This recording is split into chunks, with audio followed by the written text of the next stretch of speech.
Bom, eu vou iniciar pela minha IC, Iniciação Científica na Física, em que eu fiz um laser de vapor de mercúrio. E esse laser tinha a particularidade dele possuir estados metastáveis, cujos decaimentos produziam luz laser em 3 frequências bem distintas.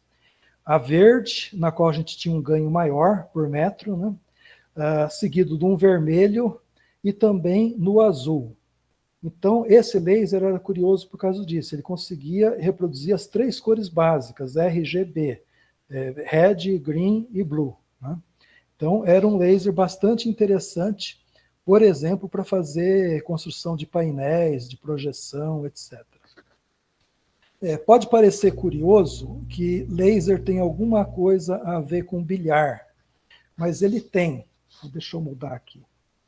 O laser é um meio ativo, né, onde você tem o gás, os componentes que tem esses estados metastáveis, né, e você faz um bombeamento de energia desse meio ativo e você produz decaimentos entre esses estados metastáveis, estados que ficam durante um pouco mais de tempo. Você inverte a população com esse bombeamento e alguns estados ele fica um tempo maior, suficiente para esperar um fóton que esteja chegando com a mesma frequência que seria o tombo dele para um nível do metastável para um nível mais baixo. Então, esses 2 fótons saem de mãos dadas, com a mesma frequência, com a mesma fase, né? E isso vai numa situação de reação em cadeia. Esses 2 fótons encontram mais 2 átomos excitados, que também decaem e produzem mais 2 fótons com a mesma frequência, a mesma fase. E por estar na mesma fase, por ter essa coerência, ele vai se amplificando, né? Então, o laser é luz amplificada, né, por emissão estimulada. E entre essas dois espelhos, que a gente chama de cavidade ressonante, esses fótons ficam transitando, ficam rebatendo, né? Reflete no espelho, vai em direção a outro espelho, reflete, e com isso a população vai aumentando. E tem também aqui escape, coisas que a gente tem estudado também, né? Então, esses fótons, numa certa proporção, escapam por um dos espelhos, ou mesmo pelos 2 espelhos, né? E tem algumas coisas um pouquinho mais elaboradas, porque nesse bilhar entre os espelhos, nesses espelhos, essa cavidade ressonante, ela é estável. Os centros de curvaturas estão fora, levemente fora da cavidade ressonante. Então, esse feixe não vai ficar se dispersando. Ele fica bem colimado também, outra propriedade do laser. Além da coerência, da monocromaticidade, ele também é colimado, né? E dependendo do percurso óptico que essa geração de fótons percorre, numa situação estável, né, de ponto fixo, você pode ter interferência construtiva se essa diferença de percurso óptico for o número inteiro de ondas, e negativo se for o número semi-inteiro. Então, tem bastante coisa parecida com o bilhar, né? É um bilhar, né? No nosso caso, aconteceu algo interessante, e algo que a gente estuda também. Essa cavidade ressonante, né, essa fronteira, no fundo é um sistema unidimensional, né? Preferencialmente unidimensional, que é a direção do feixe do laser. É claro que os fótons transitam um pouquinho, né, numa trajetória aqui de libração, em torno desse eixo principal do laser, né? Então, eu não tenho aqui uma perturbação da fronteira temporal, mas no meu caso aconteceu isso. Eu não tinha estabilidade suficiente na fixação desses espelhos, e eles vibravam um pouquinho, né? Então, acontecia outra coisa bastante interessante, porque o laser ele é bombeado numa certa frequência. No meu caso, era 120 vezes em 1 segundo. Ocorre essa inversão de população e começa a decair, produzindo o feixe do laser, né? Agora, se nesse instante em que ocorre o bombeamento, a cavidade não estiver estável, quer dizer, os centros de curvatura sobre o eixo do laser e fora da cavidade ressonante, o laser não acontece, a emissão de luz não acontece. Então, no fundo, é um bilhar, só que com algumas características levemente diferentes do que a gente tem estudado. Bom, na computação, eu fiz 2 cursos, né? Eu fiz o curso de física e também fiz o curso de computação. É por isso que eu estou lá no DEMAC. Eu faço parte do grupo dos professores da computação. Então, na computação, eu desenvolvi uma iniciação científica de um equipamento microprocessado para fazer eletrodiagnóstico e eletroterapia.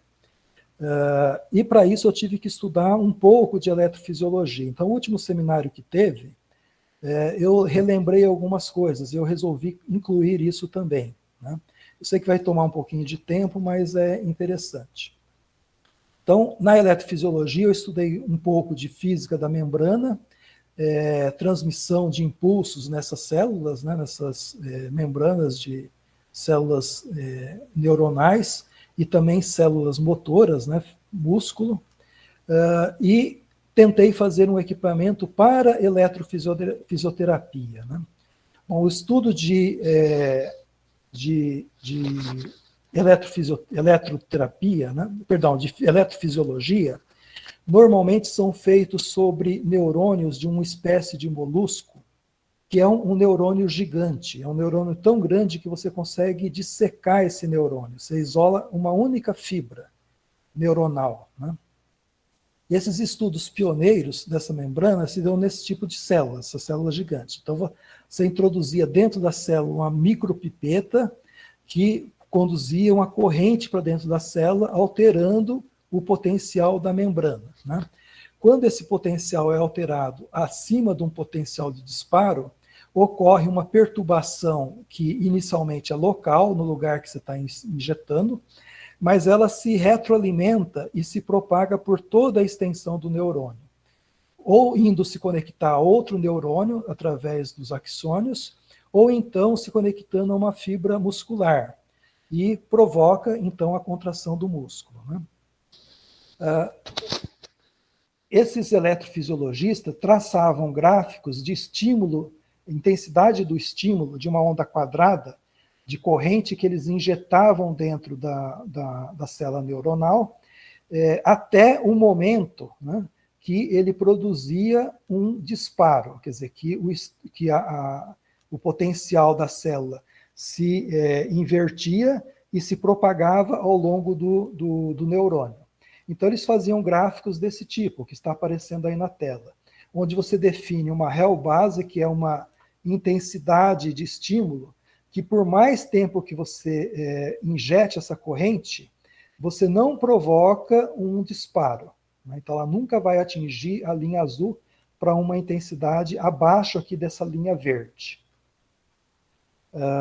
Bom, eles definem uma outra medida, que é a cromaxia, que é o tempo para obter, que você consegue se você estimular com o dobro da réu base.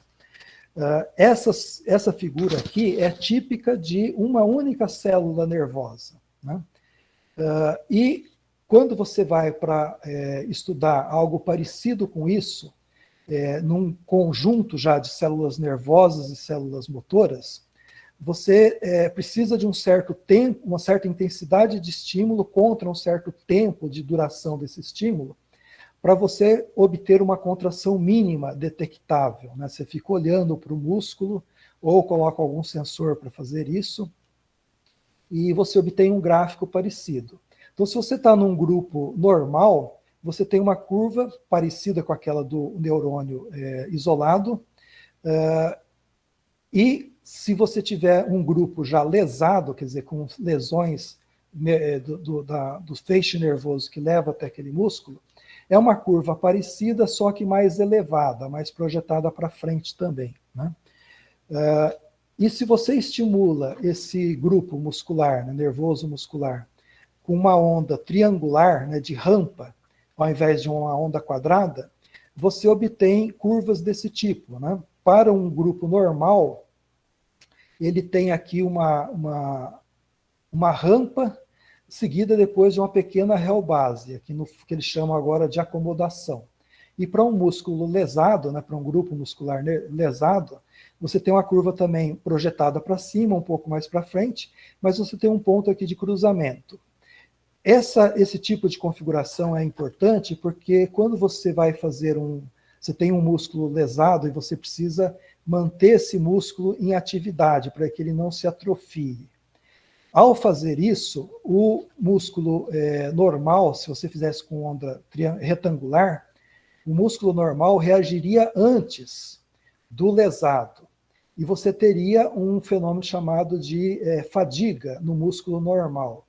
Então, esse tipo de gráfico revela uma situação ótima em que você consegue estimular o músculo lesado antes de estimular o músculo normal. Então, você preserva o músculo normal desse fenômeno de fadiga e consegue estimular apenas o lesado, né?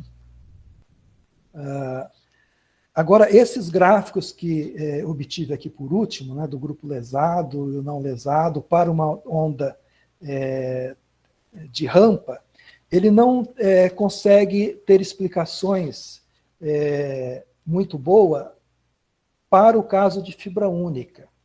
Então, precisaria alguma coisa a mais para quando você tem um grupo de fibras, né?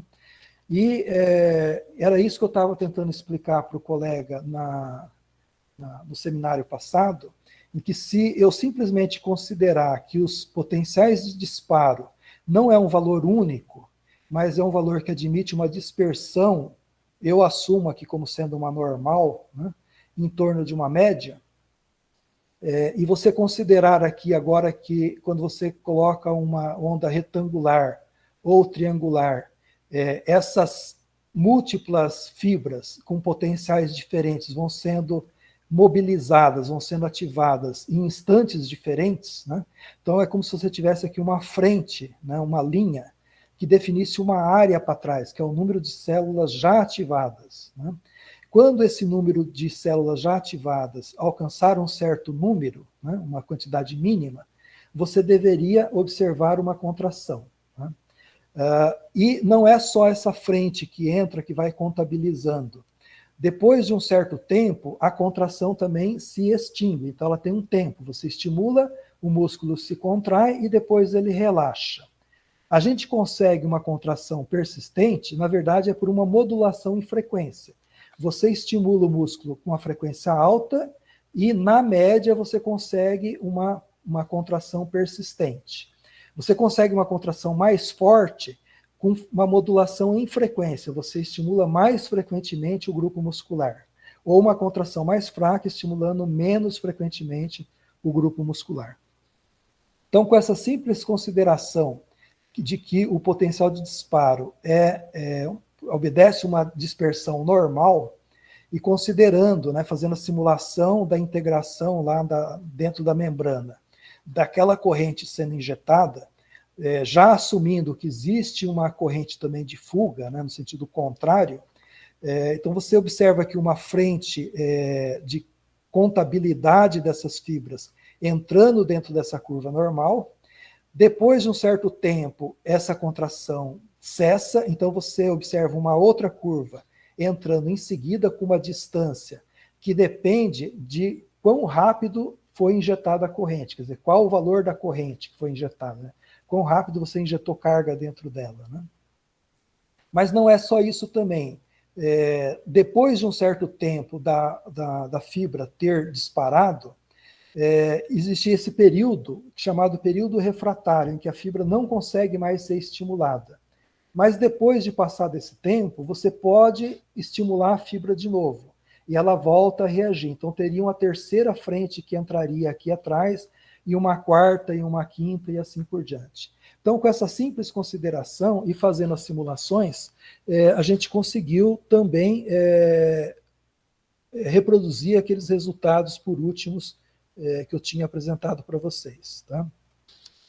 Bom, agora eu vou falar um pouquinho de um tipo de software, de um algoritmo que a gente usa, que é a transformada discreta de Fourier e a sua correspondente transformada rápida de Fourier, né?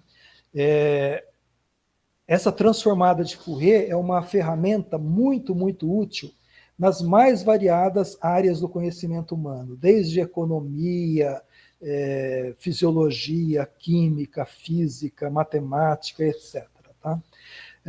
Eu vou falar especificamente de um algoritmo chamado algoritmo de Cooley-Tukey, que é um dos papers mais citados na história da ciência. Exatamente por isso, por ser usado em muitas áreas. Muitas áreas usam e aí citam esse paper. Tá? Mas antes de chegar no paper do Cooley e Tukey, eu vou falar que essa história começou, que esse paper é de 1965, mas essa história começou muito antes, começou com Gauss em 1805. Então, em 1805, o Gauss fez um trabalho e publicou em latim, falando de uma técnica chamada dividir para conquistar, onde você quebra um problema em problemas menores, isso muito antes de se pensar em computação, né? Computação eletrônica. Né? Isso já, essa ideia do Gauss já existia. Mas como foi produzido em latim, não teve muita repercussão, não tinha muita gente que sabia disso. Né? O Fourier fez a sua série, né, a sua transformada de Fourier, sua série de Fourier, em 1822. E, curiosamente, esse trabalho de Fourier não foi feito para fazer análise espectral de sinais temporais. Ele foi feito como uma ferramenta para resolver equações diferenciais de transmissão de calor em sólidos. Né? E é curioso também porque a gente faz análise espectral, a gente faz análise de sistemas dinâmicos de várias áreas, né, sistemas dinâmicos lineares, seja em hidráulica, em mecânica de translação, mecânica de rotação, elétrica, né, principalmente, usando uma abordagem única, né, onde você considera elementos resistivos, elementos capacitivos, elementos indutivos, no caso do elétrico, ou seu equivalente nos casos mecânicos que eu já citei aí. E, curiosamente, em sistemas térmicos, isso não se aplica bem, porque em sistemas térmicos não existe o equivalente de inércia, você não tem uma inércia térmica. Então, curiosamente, o trabalho de Fourier, que é muito útil desses sistemas dinâmicos mais variados que eu já citei, no caso de sistemas térmicos, não é muito útil, porque a gente não tem o componente de inércia, você não tem uma inércia térmica. Se você tirar a diferença de temperatura entre duas regiões do sólido, cessa o fluxo, cessa o calor, né, a transferência de calor. E, por último, em 1965, Cooley e Tukey escrevem um artigo que consegue aumentar muito a velocidade de processamento da transformada de Fourier, a transformada rápida de Fourier. Né? O Cooley fez essa, eu vou colocar algumas citações para a gente poder debater um pouquinho em cima disso. Né? O Cooley fez essa citação aqui. Ó.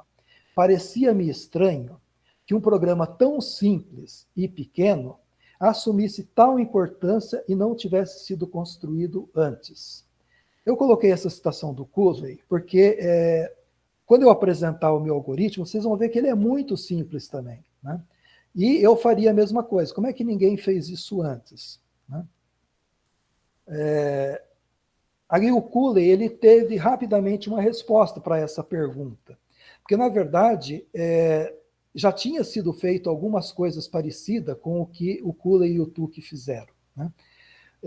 Um certo pesquisador, deixa eu ver se eu localizo o nome dele aqui agora, ele contou para o Cooley, né, o Cooley conversando com ele conta para o Cooley que ele já tinha visto alguma coisa parecida. Né? E foi num artigo do Danielson e Langston, em 1942. Então, o Cooley e Tukey fizeram o trabalho dele em 65.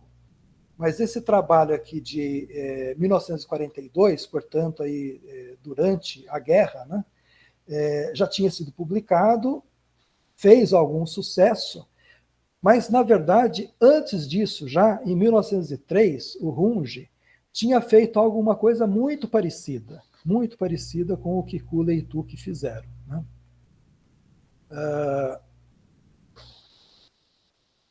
E somado a esses personagens, né, inicialmente o Gauss, depois o Fourier e o Cooley e Tukey, e sabendo que, na verdade, essa contribuição de Cooley e Tukey não foi tão original assim, porque esse Lanzo já tinha feito, e antes dele o Runge também já tinha feito alguma coisa parecida, se soma muitos outros personagens, que eu quero falar muito rapidamente. Então, em 1937, o Yates, em 1954, Box, em 1958, Good, em 1968, Hader, e, finalmente, em 1976, o Vinograd, eles propuseram um outro algoritmo para calcular a transformada de Fourier, que é o WFTA, Vinograd-Fourier Transform Algorithm.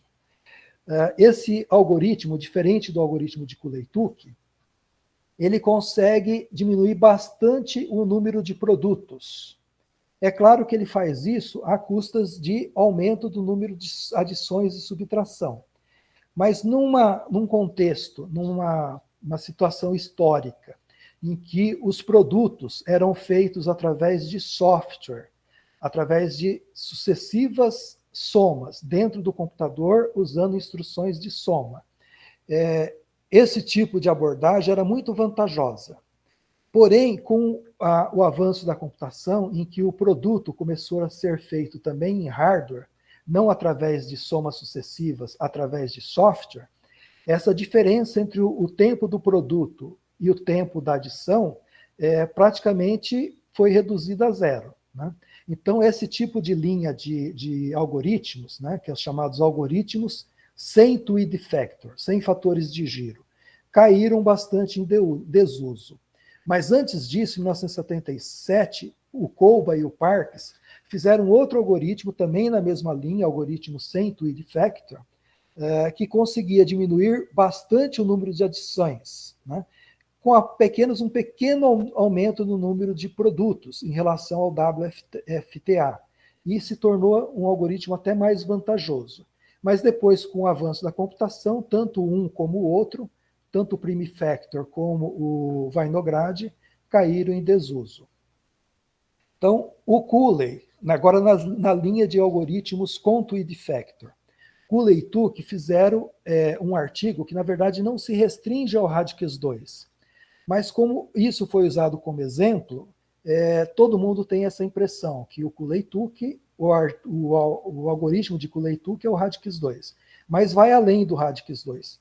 Em 1968, o Berglund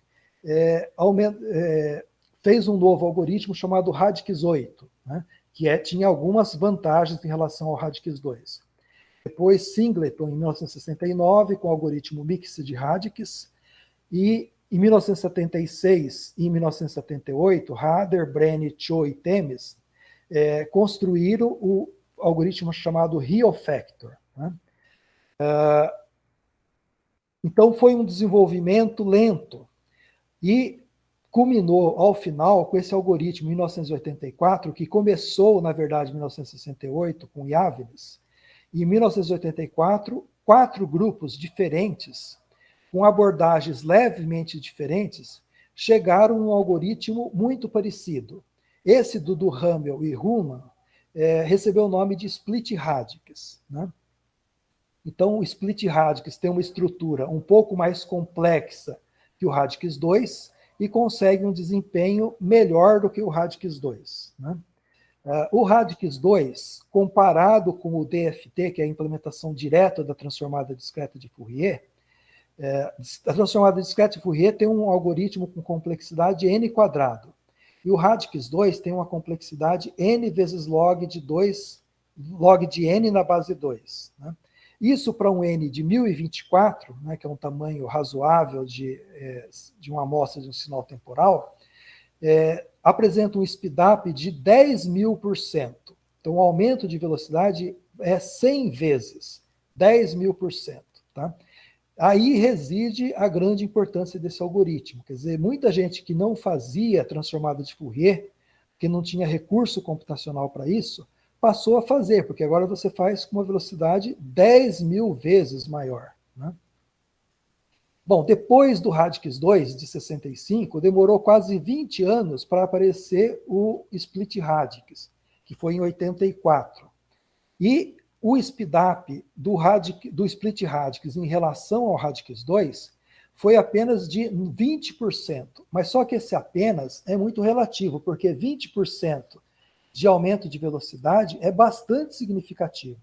Tem pessoas que compram máquinas novas para ter 20% a mais de desempenho, né? E você consegue isso com o algoritmo, e toda vez que você comprar uma máquina nova, esse aumento de velocidade é preservado, né? Então, é muito significativo também esse avanço do Split Radix. Mas é claro que não é nada comparado com esses 10.000% do conseguido com o algoritmo de Cooley-Tukey, tá? Só para ilustrar, eu fiz uma implementação otimizada do Split Radix, onde eu explorava um certo paralelismo entre o processador e o coprocessador, e consegui um speedup de 90%. Tá?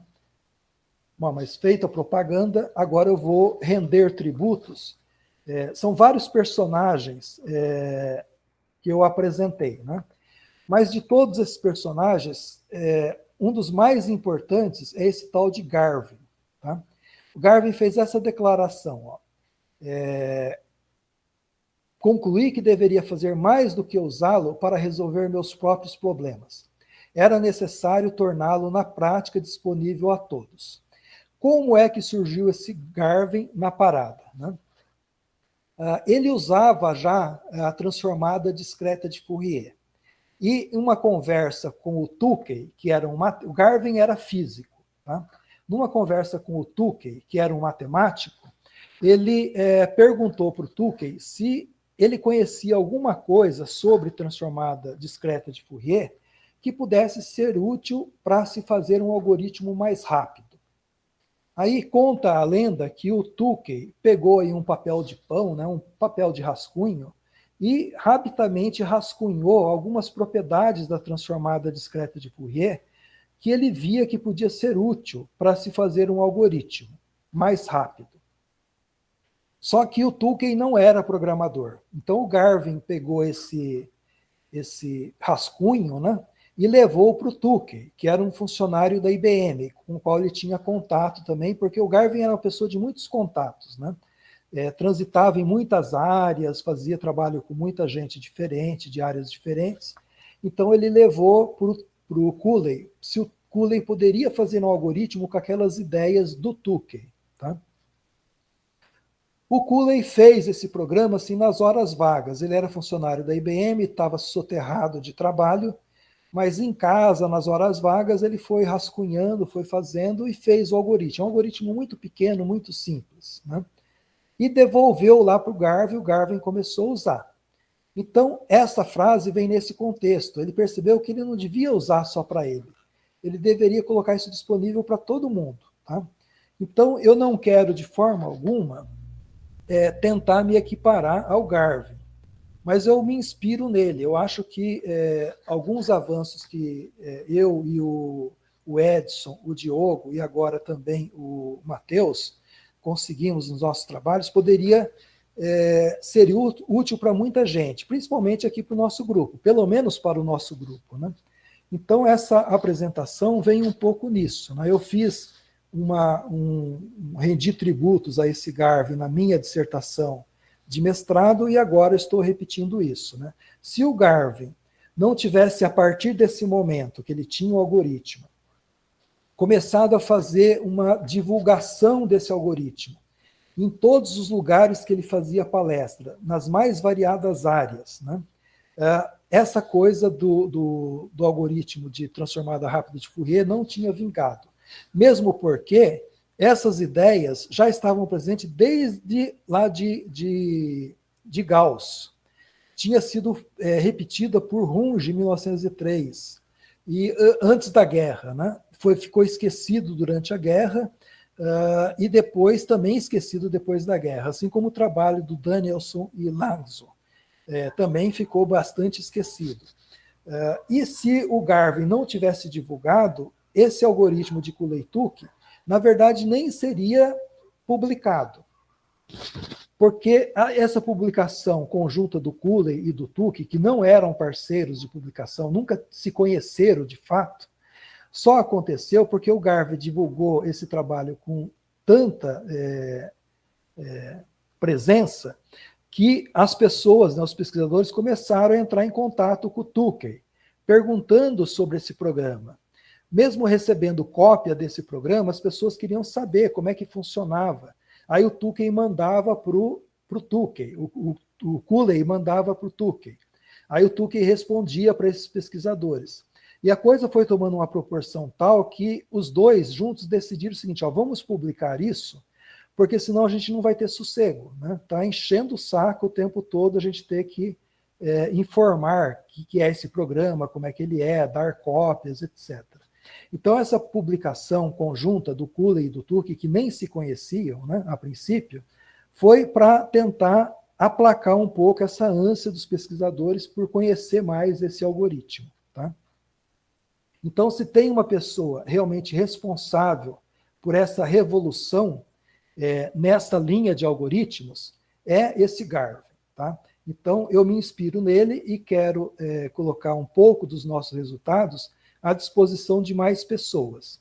Eu já adianto o seguinte: o speedup que nós vamos conseguir é algo mais parecido com o speedup conseguido pelo Cooley e Tukey, do que o conseguido lá com o algoritmo do split radix. Tá? Então vai ser um speedup muito grande, vocês vão até se espantar. Tá?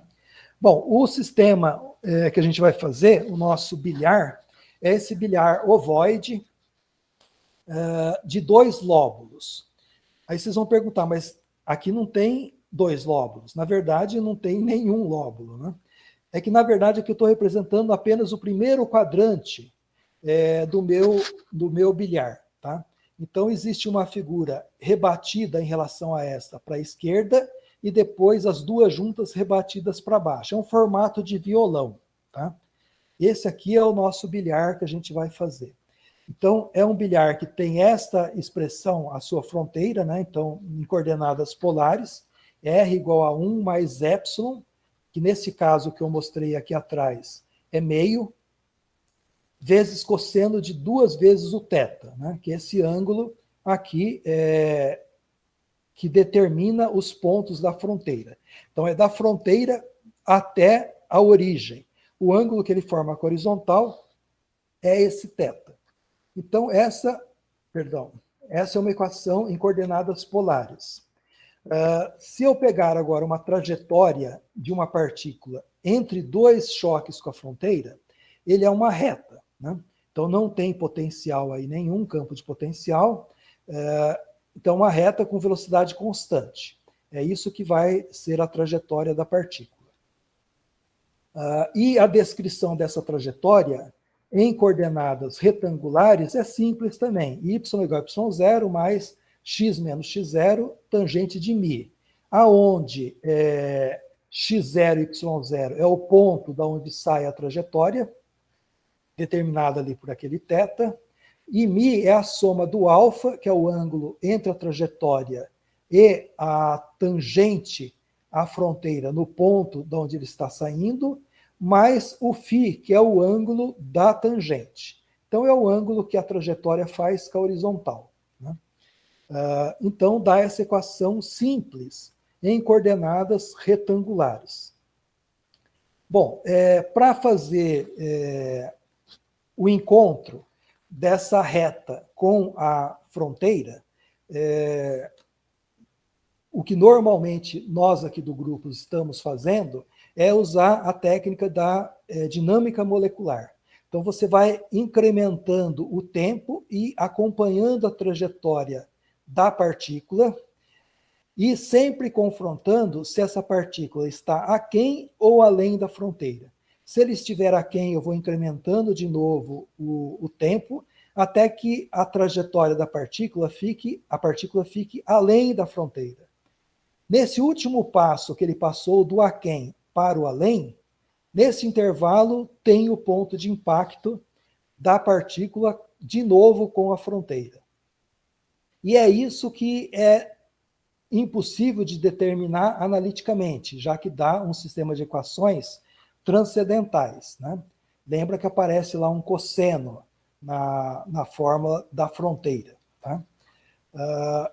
Agora, esse processo de dinâmica molecular, depois de encontrado ele é lento até encontrar o intervalo que contém a raiz, que contém o cruzamento da trajetória da partícula com a fronteira. E aí ele ainda é lento na hora que eu quero fazer a aproximação para o impacto. Então eu faço uma busca extensiva até encontrar o intervalo, depois eu faço um refinamento sucessivo, normalmente usando o método da bisseção, onde eu reparto esse intervalo em duas partes iguais e, de novo, verifico se ele está dentro ou fora e assim sucessivamente. Tá? Então, nos ocorreu, inicialmente, para um caso unidimensional, que era o modelo de Fermi-Ulla, implementar o método de Newton, né, para se fazer isso. Implementamos, eu, o Edson e o Diogo, implementamos esse método de Newton, publicamos alguns trabalhos aí e tal, e o desafio era jogar isso para um caso bidimensional.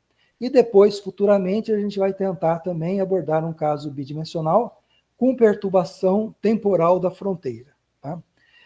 O grande problema é o seguinte, é que a fronteira não tem uma descrição no sistema cartesiano. Tá? Você pode até pegar uma posição da fronteira, multiplicar pelo cosseno do θ, você encontra o x. Multiplica pelo seno do θ, você encontra o y. Mas não tem como você encontrar o y em função do x. Tá?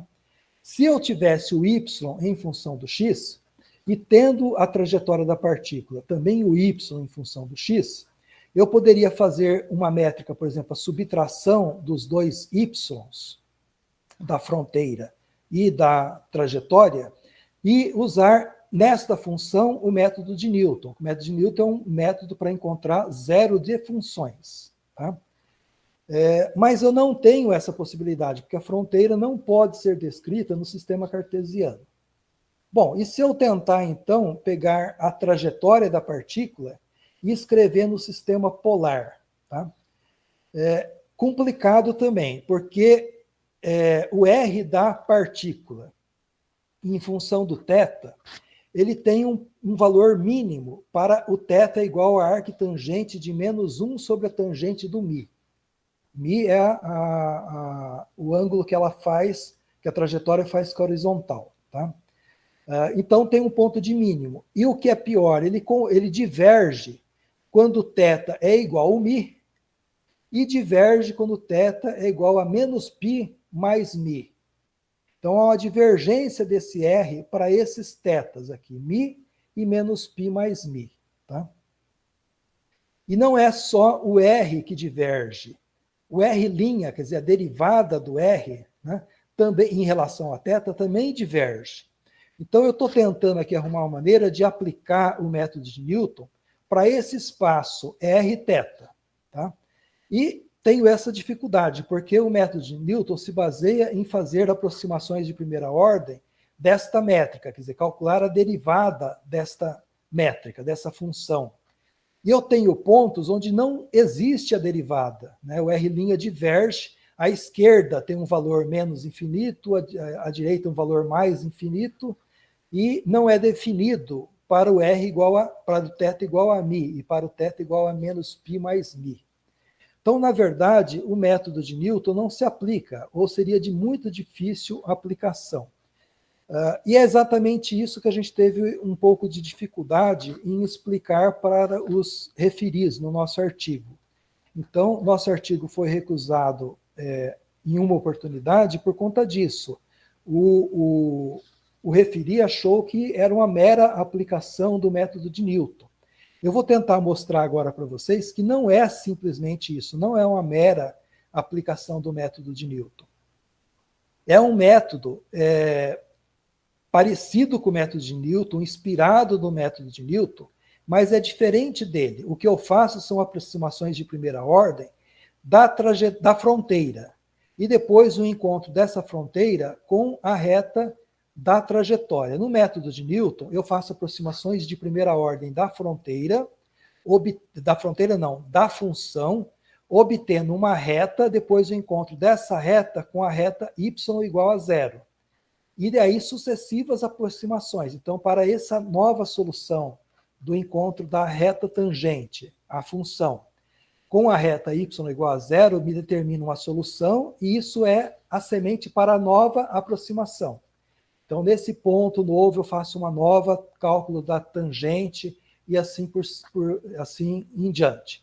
Mesmo que eu conseguisse gerar essa função, subtração, quer dizer, conseguisse colocar a trajetória em função de θ, e fizesse essa métrica, né? Por exemplo, a diferença dos raios, e conseguisse tentar aplicar o método de Newton, tem pontos onde a derivada sequer é definida.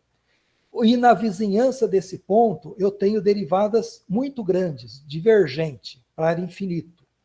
E exatamente nesses pontos, é o que é chamado os pontos patológicos do método de Newton, em que ele converge muito lentamente.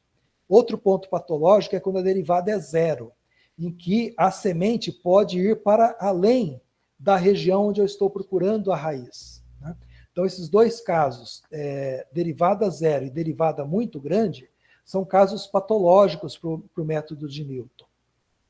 Então, esse método que a gente propõe é parecido, inspirado no método de Newton, mas não é o método de Newton, e é isso que eu vou explicar agora.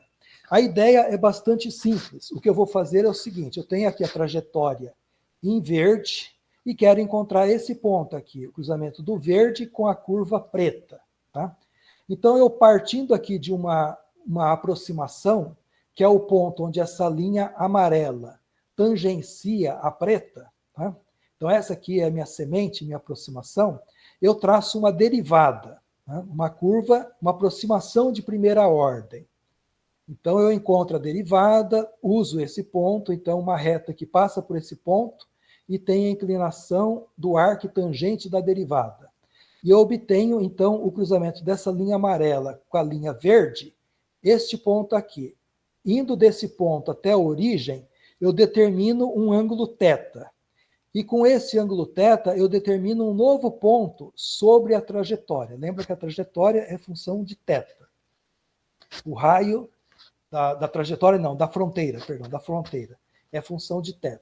Com esse novo ponto, eu repito o processo, traço uma nova derivada e o encontro dessa derivada, dessa reta tangente com a reta verde, determino um ponto, vou até a origem, determino um θ, volto até a fronteira, uma nova aproximação, e assim sucessivamente. Esse método daqui é tão eficiente que nós contamos o número médio de aproximações necessária para atingir a fronteira com uma resolução de 10 a menos 13, e conseguimos um valor de apenas 3,5 aproximações. Então, com 3 aproximações e meia, qualquer trajetória que chegue em qualquer posição dessa fronteira, eu consigo obter com apenas 3 aproximações e meia. Ora 3, ora 2, ora 4, na média 3,5. Bom, agora a complexidade, essa ideia é bastante simples. A complexidade agora reside em como encontrar esta aproximação inicial, o primeiro ponto sobre a fronteira, da qual eu vou tirar a primeira tangente para encontrar a segunda aproximação e assim sucessivamente, tá? Então, aí tem outra semelhança com o método de Newton. O método de Newton, na maior parte dos livros didáticos, aparece da seguinte maneira, que ele converge para uma aproximação inicial suficientemente próxima da raiz. Então, em livros mais elaborados, você já encontra em que situação que isso de fato acontece. Então, existe condições para que o método de Newton convirja, que é a derivada segunda da função nas vizinhanças, né, na verdade, entre a aproximação inicial e a raiz, a derivada segunda da função tem que ter o mesmo sinal da função nesse intervalo. Se isso for atendido, o método converge monotonicamente. Tá? Aqui nós temos algo parecido. O que nós vamos fazer é o seguinte, nós vamos definir regiões que têm concavidade para dentro do bilhar e regiões que têm concavidade para fora do bilhar. Tá? Então, tem aqui um ponto de inflexão da derivada da fronteira. Né? Então, ela vinha decrescendo e ela passa a crescer de novo. Esse ponto aqui de inflexão, por esse ponto de inflexão, eu traço uma reta que é secante à fronteira. Ela é tangente pelo lado direito à fronteira e tangente pelo lado esquerdo da fronteira. Mas ela secciona a fronteira nesse ponto de inflexão. Esse aqui é um segmento de um polígono que eu vou explicar qual é a função dele. Esse polígono é o seguinte, ó, em regiões que ele está fora da fronteira, a concavidade da fronteira é para dentro. Em regiões que ele está dentro da fronteira, a concavidade da fronteira é para fora. Tá? Isso é a condição necessária para que haja a convergência. Então, essa primeira aproximação aqui, ó, que inicialmente eu só coloquei, eu não disse como é que eu tinha encontrado, agora eu vou dizer como ela é encontrada. Ela é o encontro desta reta trajetória com esta reta que é tangente pelo lado direito, tangente pelo lado esquerdo e é secante à fronteira no ponto de inflexão. Então, deste encontro eu vou até a origem, determino um θ, com esse θ eu encontro esse ponto aqui na fronteira.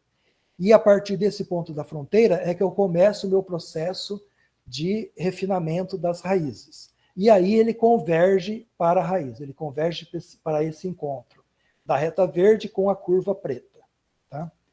Então, o processo é bastante simples, a aproximação inicial começa a colocar um pouco de complexidade, porque agora ela vem, essa aproximação inicial, vem do encontro da trajetória com esses segmentos. Eu falei inicialmente esse segmento aqui que é o mais complicadinho, esse que secciona a fronteira. Eu tenho aqui mais um outro segmento que é horizontal, no ponto aqui, início da fronteira, e esse segmento aqui que é vertical, que ele vai lá para cima se encontrando com esse aqui, ó, com o segmento 2. Então eu tenho o segmento 1, o segmento 2 e o segmento 3. Tá? Então, com o auxílio desses segmentos, eu encontro a primeira aproximação. E aí, com essa aproximação, eu uso esse método de repetidas aproximações de primeira ordem da fronteira, e encontro a solução do encontro da trajetória com a fronteira. Tá? Então, essa é a segunda complicação, quer dizer, achar a aproximação inicial que garante a convergência por este método, que agora nada mais é do que soluções de geometria analítica. Eu tenho aqui descrição de fronteira, de trajetória, de tangente da fronteira, e vou fazendo sempre encontro de retas, e com isso eu vou me aproximando da solução. É simplesmente um problema de geometria analítica, que eu trato, quando conveniente, usando equações polares, e quando conveniente, usando equações em coordenadas retangulares. Eu misturo as duas coisas durante essa solução de problema de geometria analítica do plano. Bom, a terceira complicação, na verdade a segunda, porque o algoritmo é muito simples, tem essa complicação de encontrar a solução inicial, e depois tem a complicação de gerar uma estrutura de fluxo de computação que garanta que a gente vá testando esses segmentos, né, o 1, o 2, o 3, e conseguir uma estrutura de programa, né, de algoritmo, que leve sempre a solução. Isso possa ser repetido muitas vezes. Tá? Então, esse daqui é um trecho de programa que é repetido muitas vezes, uma vez para cálculo de cada um dos impactos. Tá? Nesse processo, eu faço exatamente nessa função aqui que eu vou chamar, que eu vou definir daqui a pouco para vocês, onde eu faço o refinamento, onde eu faço aquelas aproximações de primeira ordem e encontro de reta com reta. E aí uma nova aproximação de primeira ordem de novo para a fronteira, e assim sucessivamente, tá? Agora, nessa região aqui, ó, de concavidade para fora, eu posso ter encontro da trajetória com esses segmentos, segmento 1, que vai aqui, ó, do x igual a 0, do y igual a 1 menos epsilon, até este ponto aqui, que é o encontro dessa reta secante com esse segmento horizontal. Esse aqui é o segmento 1. Então, eu tenho uma reta suporte para o segmento 1 e eu estabeleço esses dois limites para o segmento 1. Depois eu tenho a reta suporte para o segmento 2 e defino esses dois limites aqui, daqui até o encontro dessa reta com esta, lá em cima. E assim sucessivamente, tá? Então, eu tenho que ir pesquisando.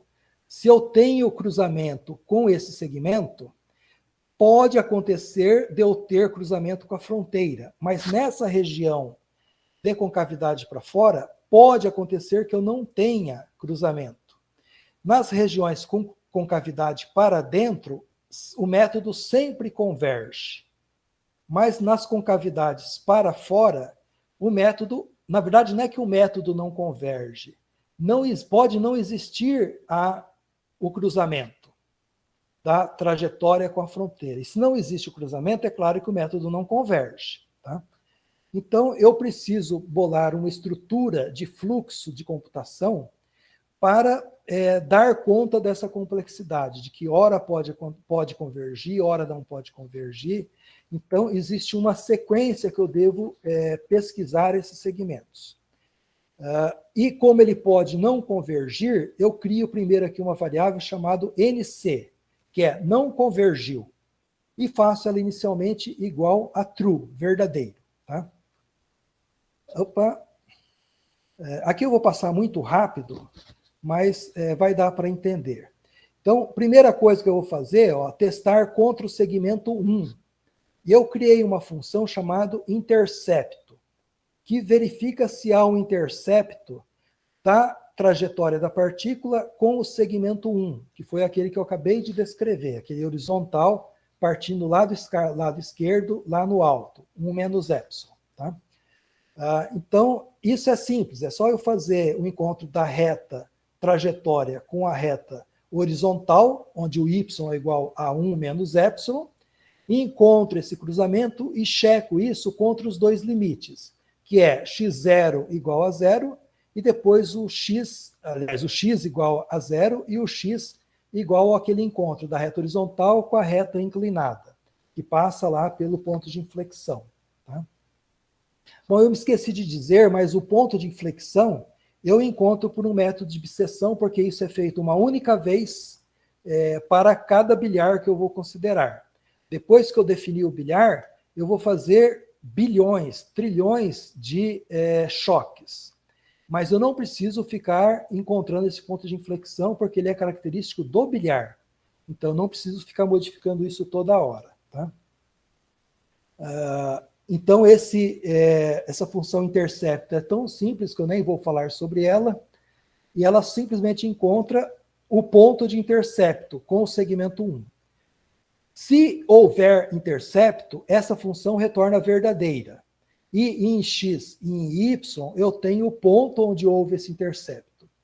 Se não houver o intercepto, a função retorna falso e o ix e o iy é desprovido de sentido. Tá? Não existe x e y. Ele até tem um valor lá que é um lixo, mas eu não vou usar esse lixo. Tá? Então, antes de prosseguir, eu tenho que passar por essa guarda. Tem que existir o intercepto, o segmento 1. Tá? Mas antes de testar o intercepto com o segmento 1, eu testo isso daqui. Eu testo o μ0, que é o ângulo da trajetória, contra o ângulo do segmento 1, que é 0, porque ele é horizontal. Então, se o μ0 for maior que 0, eu tenho chance de cruzar o segmento 1.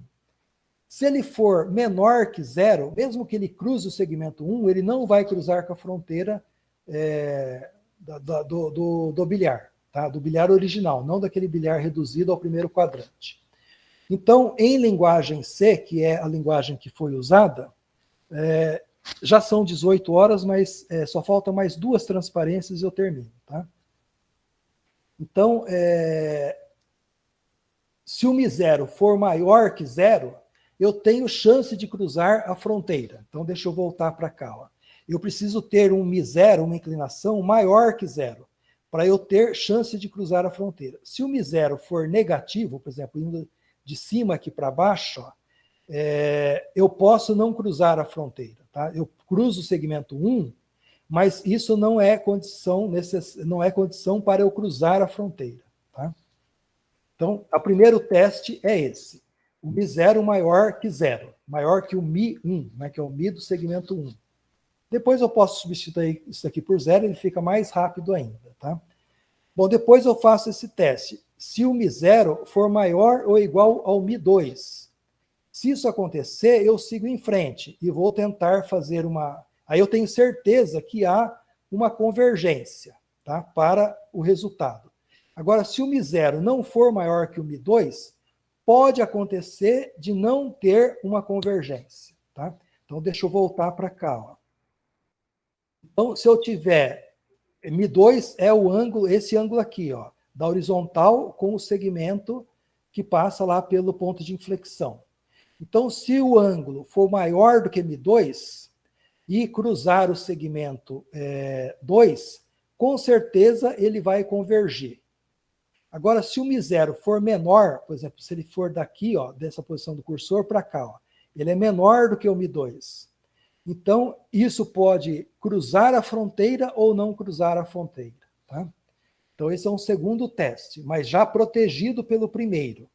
E a linguagem C faz com que esta guarda proteja já a segunda. Quer dizer, se μ0 for menor que μ1, eu já nem testo o intercepto 1. Então, eu já salto daqui para baixo, tá? Para o else daqui da parte de baixo. Agora, esse μ0 maior que o μ2 protege isso daqui, ó, que é uma rotina de refinamento, usando esse método que a gente criou, que nessa situação eu tenho certeza que converge. Então, eu criei aqui um algoritmo, esse C e o C1 são levemente diferentes. A única diferença é que o C eu não preciso ficar verificando a convergência monotônica, se ele está convergindo monotonicamente. E o C1 eu tenho que ficar verificando se está ocorrendo a convergência monotônica. Tá? Então, se ele convergiu, né, então, quer dizer, no primeiro pedaço, com certeza ele convergiu. Então, eu faço NC receber falso, então não convergiu é falso, ou seja, ele convergiu. E nesse pedaço aqui que tem os 3 pontinhos, o que eu tenho que fazer? Eu sei que esse procedimento aqui, ele recebe o ix e o y, que foi entregue pelo intercepto. Ele refina e devolve nesses mesmos 2 parâmetros o ponto onde a trajetória cruza a fronteira. Então, com esse ponto onde a trajetória cruza a fronteira, eu reinicio todo o processo. Então, eu tenho que calcular a derivada da fronteira nesse ponto, promover a reflexão da trajetória e, finalmente, ir para o final do algoritmo e recomeçar tudo de novo. Tá? Agora, se isso daqui não foi satisfeito, eu chamo o C1, que é aquele refinamento que pode não convergir. Se ele convergiu, o NC retorna falso. Se ele não convergiu, o NC retorna verdadeiro.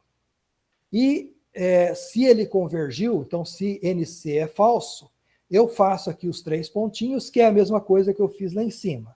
Então, encontrar a derivada no ponto, provocar a reflexão e voltar para o início do processo e fazer tudo de novo. Tá?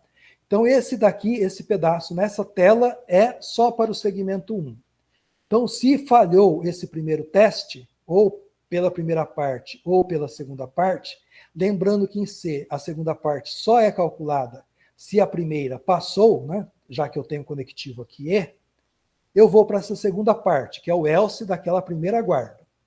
E, de novo, eu tenho agora com relação ao segmento 2.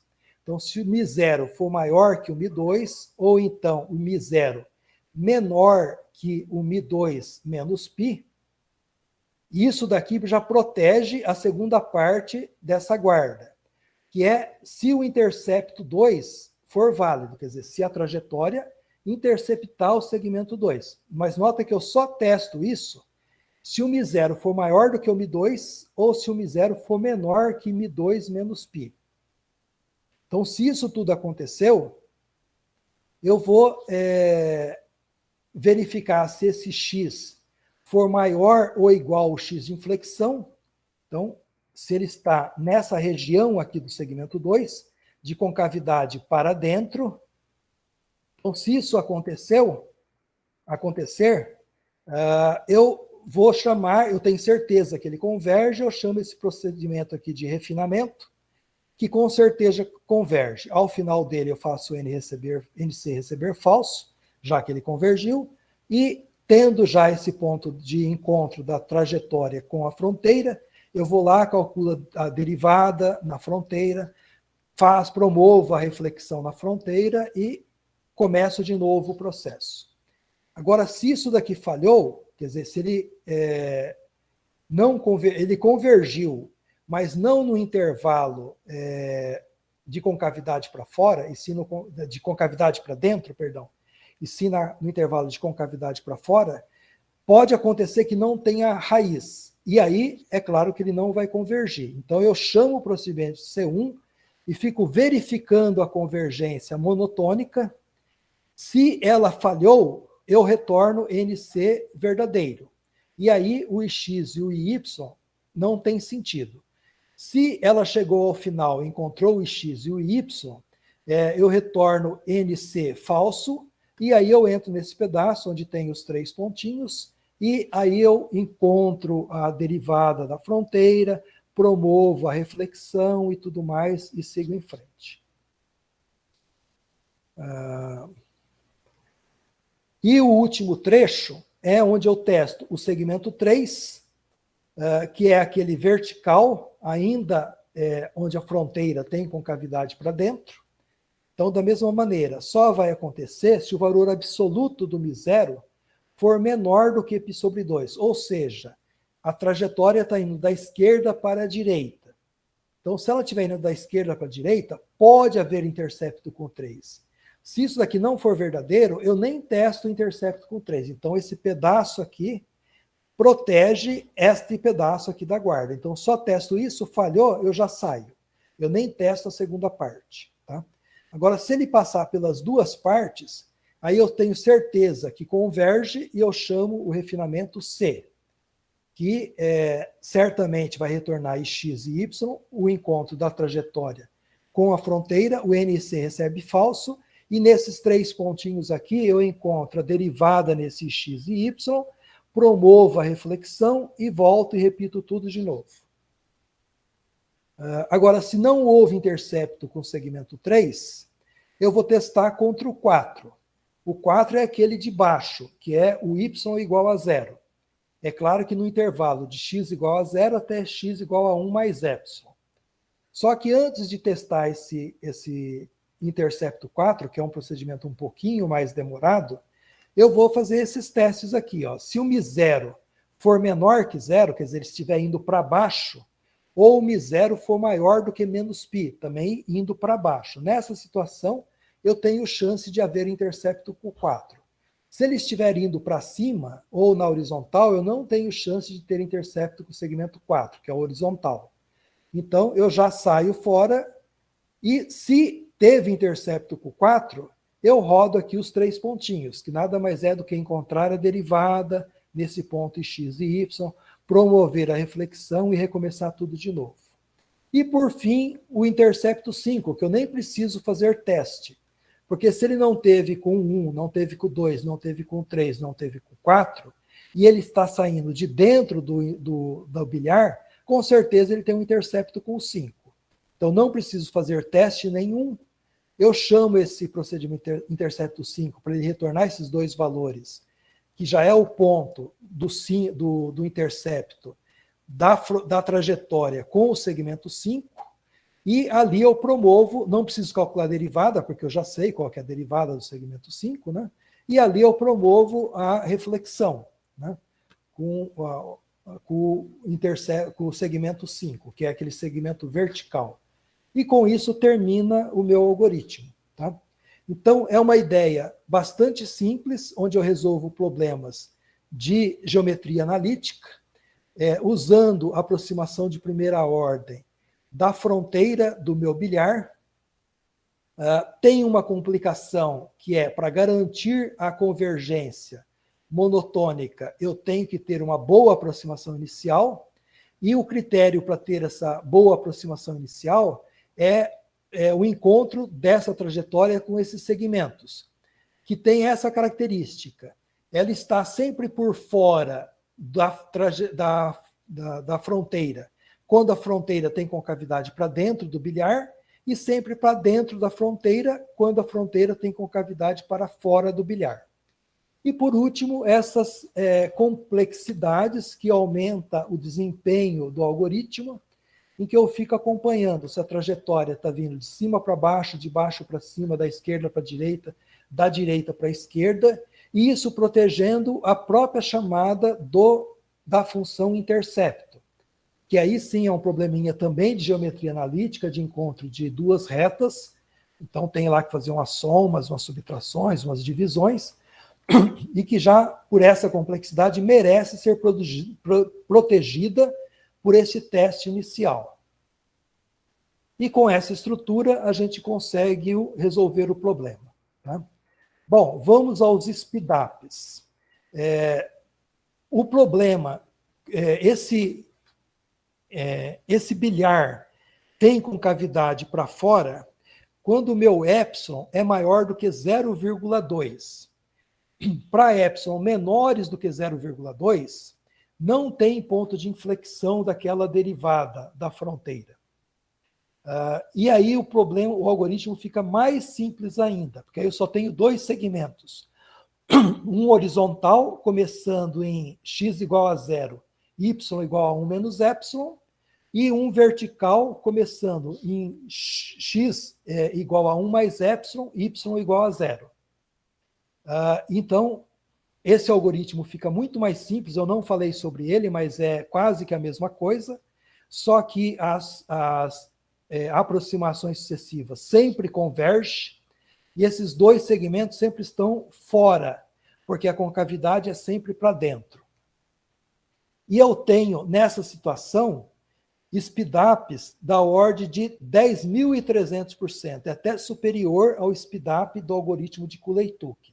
Lembrando que aquele speedup do algoritmo de Cooley-Turk é um speedup teórico, só levando em conta essa complexidade computacional de n quadrado para n vezes log na base 2 de n. Então, esse produto, essa razão aí, dá um valor 100, então, teoricamente, é 10.000%. Mas é claro que na hora de você implementar a transformada discreta de Fourier com o algoritmo de Cooley-Turk, esse ganho não chega a 100%, ele é menor, a 10.000%, ele é menor do que 10.000%. Então, para esses casos em que eu só tenho concavidade da fronteira para dentro, que é os casos onde eu tenho trajetórias de rotação, né, dentro do bilhar, eu tenho speedups, né, aumento de velocidade de 10.300%. Perto disso, mas já com concavidade para fora, né, então 0,22, o epsilon, eu consigo valores aqui ainda bem próximos de 10.000%, 9.800%. À medida que o meu epsilon vai aumentando, então destrói-se aquelas curvas invariantes, né, curvas de rotação, os meus speedups vão diminuindo. Mas por um epsilon aqui, muito agressivo, de 0,7, eu ainda tenho um speedup de 5.600, tá? Então, um valor bastante significativo. Então, era isso que eu tinha para apresentar para vocês. Eu espero que mais pessoas do grupo tenham interesse em implementar algoritmos para os seus bilhares, para os seus problemas, usando essa abordagem. É claro que exigirão adaptações, né, para bilhares diferentes. Deixa eu parar aqui a apresentação. Mas é possível a gente conseguir speedups dessa ordem. Nota que esse tamanho de speedup pode ser a diferença entre você tentar fazer simulações ou desistir das simulações. Então, se você tem um problema que exige simulação, que você não tem máquina para fazer isso, não tem tempo de computação para fazer isso, você desiste de fazer aquela simulação. Você vai fazer uma simulação mais simples, com menos números, etc. E se você tiver algum algoritmo que permite fazer cálculo com um speedup de 10.000%, agora você já pode enfrentar essa tarefa. É mais ou menos o que aconteceu com a transformada de Fourier. A transformada de Fourier era conhecida desde 1822. Mas pouca gente implementava porque o custo computacional era muito alto. Quando Cooley e Tuck diminuíram isso numa proporção de 10.000%, aí muita gente começou a utilizar. E houve uma grande revolução na ciência, na parte de análise de séries temporais, por conta da transformada discreta de Fourier. Então, eu tenho uma pretensão que esse algoritmo comece a ser usado por mais pessoas e principalmente do nosso grupo, quiçá fora do nosso grupo. Muito obrigado pela atenção, eu estou disponível aí para tirar algumas dúvidas.